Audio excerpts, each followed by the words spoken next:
Hi, everybody. I'm Brittany Lewis, a breaking news reporter here at Forbes. Joining me now is staff writer Zach Everson. Zach, thanks for hopping on. Thanks for having me again, Brittany. You've recently reported before on other politicians' PACs or campaigns spending money to buy their books. You've got another one. Who's the latest? The latest one is Mike Pompeo, former Secretary of State, former CIA director, former congressman, and he just played this beautifully. I mean, let's just go straight to the what happened here. Is that his book? The day his book came out, his PAC spent $42,000 on books. Didn't say which book, so just let's go with the disclaimer right now. They could have just randomly bought, $42,000 worth of Beverly Cleary books or Judy Blume books. Just happened to be on the day his came out, but they did not get back to me. I did ask. So the day his came out, he bought $42,000. The PAC bought $42,000 worth of books. Fast forward 3 weeks, the book appears on the New York Times bestseller list. Now, the Times does note when there is a bulk sale, when retailers have reported a bulk sale, and it has that asterisk next to it. But nevertheless, he's still a New York Times best-selling author. The next day on Facebook, the PAC's running ads saying, even the New York Times calls this a must-read. Well, the New York Times didn't say any such thing. I looked online. There's no review. They didn't give it a review at all. It seems like it is based completely on the fact that it was a New York Times bestseller, which it benefited from a bulk sale, which seems likely was his. Interesting. There's a lot to unpack here, but let's break it down first. Is this legal?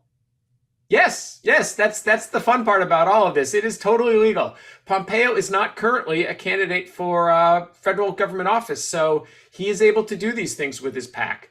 For other lawmakers who are in office when it's not legal, what they're supposed to do is if they use their own committee funds to buy their book, they're supposed to buy it at cost from the publisher directly so that they won't receive any royalties. The book sales won't count towards paying down their advance or anything like that.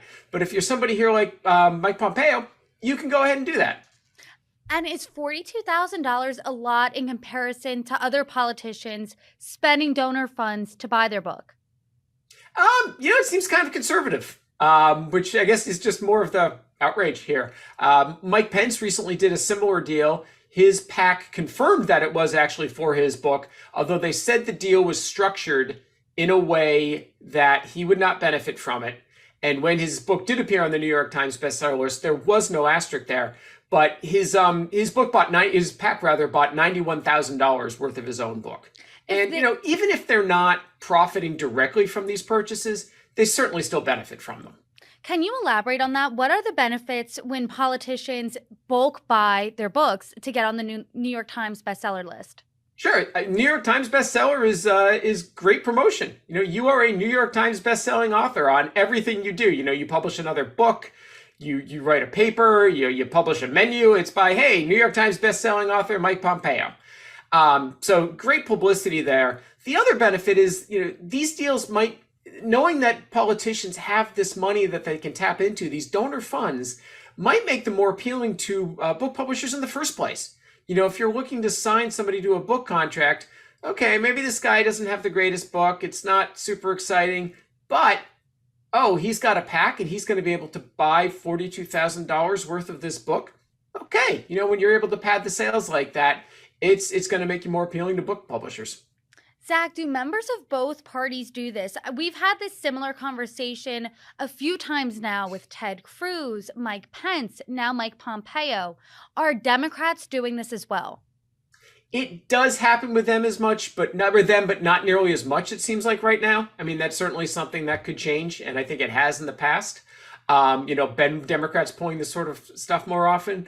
But we have seen that typically the Democrats I've looked into, Ilhan Omar, Eric Swalwell, and Elizabeth Warren, I believe their deals were structured in a way that they personally didn't benefit. And the Senate actually does have different rules than the House on this one, so it's a little bit different for Senator Warren. But Representative Swalwell, for example, told me there was no profit to be made from his book. He basically came in even on it, and even then he would not have made any profit. And the Ethics Committee looked into Ilhan Omar and did not sanction her for anything regarding her book. And going back to Mike Pompeo's book, without this bulk purchase, would it have performed well? We'll never know. The New York Times doesn't explain, doesn't give sales, doesn't tell you how it's, how the sausage is made. They give it in very vague terms. So we don't know. We do know anecdotally that there was a Republican committee meeting not that long ago where there was a picture that went on social media of a whole bunch of Pompeo's books that were out there on a table, and a couple hours later, picture was taken again, and there were about the same amount of books left on the table. And Pompeo famously blurbed his own book here. So usually when you publish a book, there's a quote from somebody saying this is a must read, and it's not the author saying that. In the case of Secretary of Pompeo, it was him who blurbed his own book. And he did write a book. So does this mean, do you think, that he does have aspirations for higher office? The book's always the first go. If you might as well do it. You're going to make a little money. I mean, you probably work with a ghostwriter anyways. It's probably not that much effort on your part. Hey, again, get to, New York Times bestselling author, tagged onto your name. And, get this out there. It's a feeler, but there's certainly plenty of examples of politicians who were rumored to be running for president, published books, and then never ran or, dipped their toe in and got right out immediately. Why is it almost a rite of passage, though, to write a book, publish it as kind of a feeler, as dipping your toe in? Yeah, it's an excellent question. I mean, I think part of it's the money. They stand to make a lot more money when they're in the private sector than if they were to be elected president. So you might as well get that now. It gets your name out there. It's publicity. It gives you something to talk about. It gives shows a reason to book you. You don't just have to. And this goes back to the days where you could get a politician could land a spot on MSNBC or Fox without having to give a nasty viral tweet or something like that. But the book gives you something to talk about. And then they tour. You saw that with Pence, where he was in New York making all the rounds at the TV shows and having book signings. And it gives you a product to stand behind. I mean, heck, it's the same with journalists. If you have a book, you can get on there and you're talking about your book. And it allows you to bring up your other reporting, but it always gives you something back that you can reference, like, oh, yes, he is the author of such and such. And what are the ethical lines here? Because you mentioned the publishers might think, this might not be the best book, but let's publish it anyway because they have donor funds. And on the flip side, the author, and in this case, former politician, is using donor funds to pump up those sales.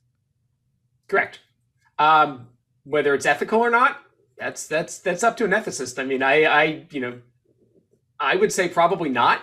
But on the other hand, if you're a publishing company, you're in the business of making money, and somebody who's able to buy that amount of books right off the bat is going to be more enticing than someone who's not. And, there's nothing illegal with using donors' monies to buy your book.